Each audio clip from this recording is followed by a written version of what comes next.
Hello, everyone. Are you ready for another fabulous Friday idea? I have a good one for you. I was gone so much last month, I didn't get to play with a sheetload of cards. I am today because I needed a lot of thank you cards. So I'm going to be using some paper and ink and stamps, and I'm going to create 12 thank you cards. Join me in the studio to see how I do it. As I mentioned earlier, I'm going to play with a sheetload of cards this month. I didn't get to play last month because I was traveling so much, so I decided it was time today. This is the one for February.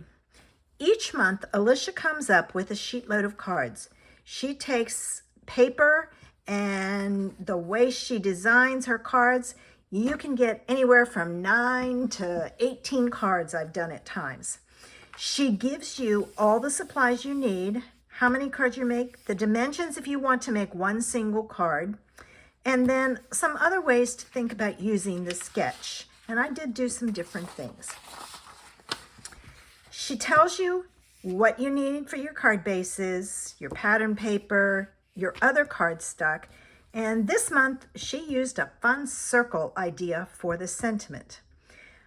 She tells you how to cut all your paper, and then she has a video that shows you how to put it together.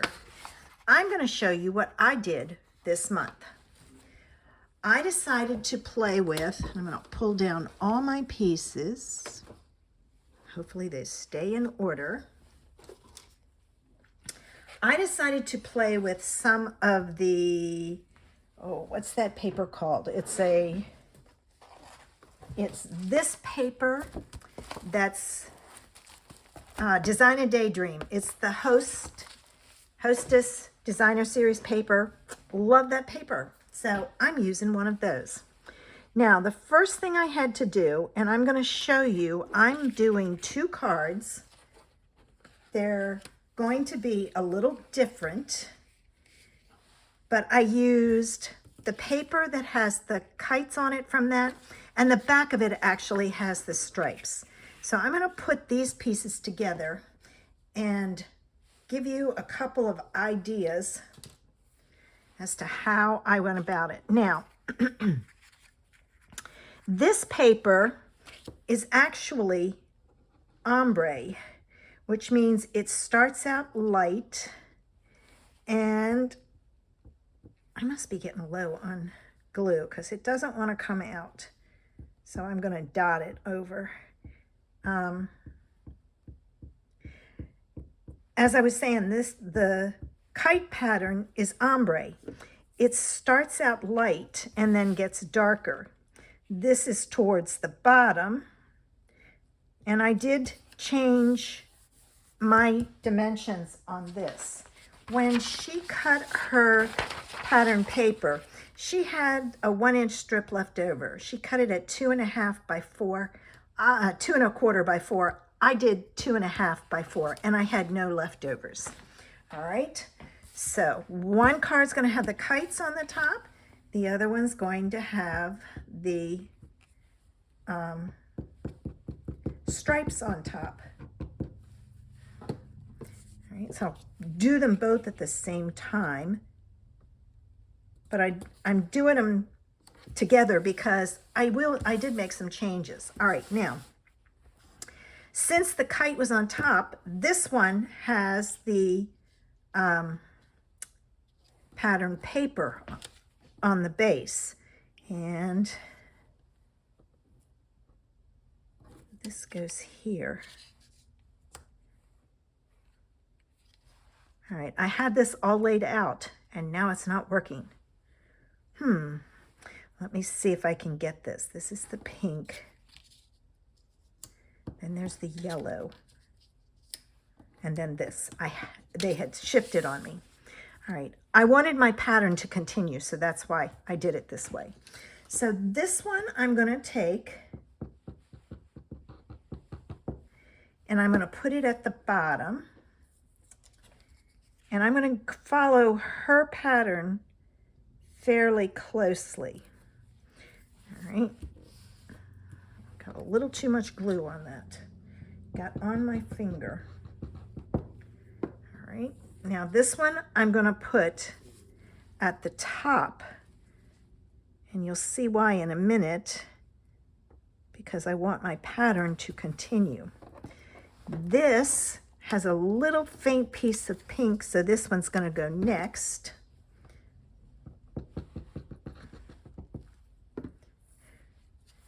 And it's going to go in here, and there is a little bit of a, how do you say it, space in between. And then this one goes down here with a little bit of space between again. On hers, she had this piece in here that was open. That's what this one is. This one I decided to do a little differently, and let me get this lined up like so. There. All right, so this one I'm going to put on first. And I'm going to slide that over. I'm going to use a bigger space at the top for this one. And then this is my bottom piece. I'm going to slide this up, and this one goes down here. And again, I'm using a wider space. I'm kind of looking at the top and kind of judging that it's the same. Now this one and this one are going to be centered on here. So I kind of set them out, and then I put my glue on, and I put this one down, and I've got a larger space here. All right, and then I'm going to put this one on, and I'm going to use a larger space here also.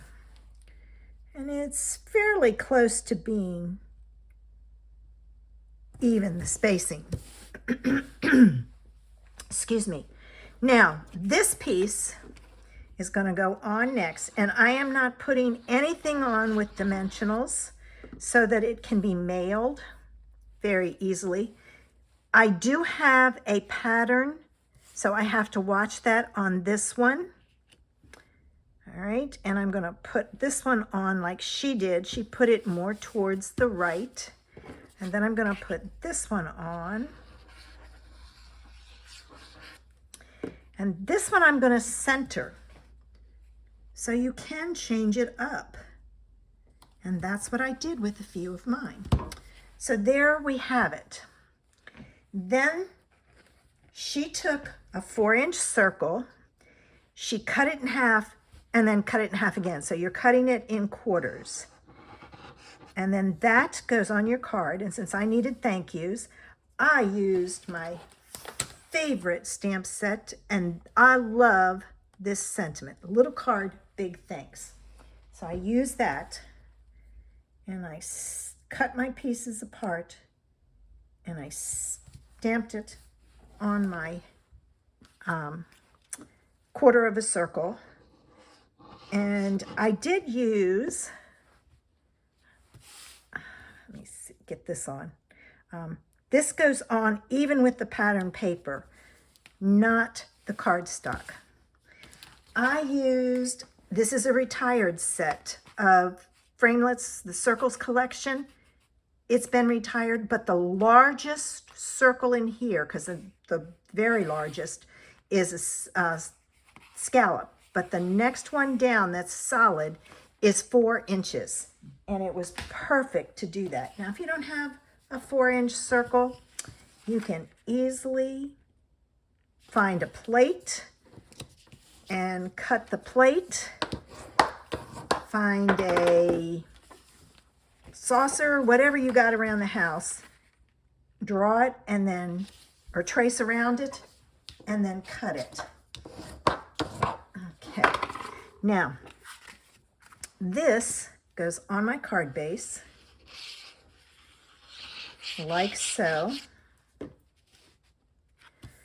And it's even with the bottom and the top. So what I did was I put the bottom on and had it centered side to side, and then kind of just pushed up, and it went on the rest of the way. I might need a little glue under there. It's sticking up. Let me add a little bit there. Yeah, if you're using glue, make sure you get it. That's why you don't want to use too much. You want it close, but you don't want so much that it oozes out. All right, let me get this one done. And then the only thing I have left are embellishments. And I changed those up too. Okay, so there's two different layouts from the same paper. Now, the other ones that I'm going to share with you, I used the pastel adhesive back gems. I found my one sheet. I can't find my package. So I didn't have enough to do these two. So I'm going to use the Festive Pearls. If you don't have these, you have to add them to your collection. I am telling you. Oh, I can't get it off. Darn. I love these things. They come in 3 colors, or 4 colors rather. There's gold, silver. I don't want to put that on there because I want to put it in a specific spot. I want it even. They say it is soft succulent and red, but I have used those on cards and they look like a matte silver. So you can get away with that. All right, now this, because I don't have that space, I'm going to sprinkle these on, and I can take these off with my fingernails because there's not a specific spacing that it needs. So there's an idea for the Festive Pearls. And then here is what I created for the others. Now, what I did was, there are 6 with this background and 6 with this, and it's reversed. So this one and this one have the spacing like this, and then I sprinkled on my pastel gems. And then these have the pastel gems on it, but they have that spacing. But I sprinkled them around to show you don't have to always put it in the same spot. Now let's look at this one. I did this one where they're evenly spaced, and these are evenly spaced, and I put the gems on here. This one, I have the big space in the middle like Alicia had, and I put my gems to the side like she did. So there's a lot of different ways. Also, I centered this one. I meant to do it on that, and I totally forgot. Or maybe I did.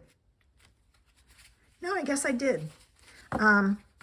This one, when I did it, I centered my panel versus having it closer to the right. So lots of different ways you can use your pattern paper with a layout and come up with 12 quick cards. I hope you enjoyed my 2 ideas today and that you've been inspired to pull out some of your pattern paper. This is a great way to bust your stash. I'm all about busting your stash so you can get new papers. I just love that. Thanks for visiting me today. I hope I see you next Friday for another fabulous Friday idea. Bye.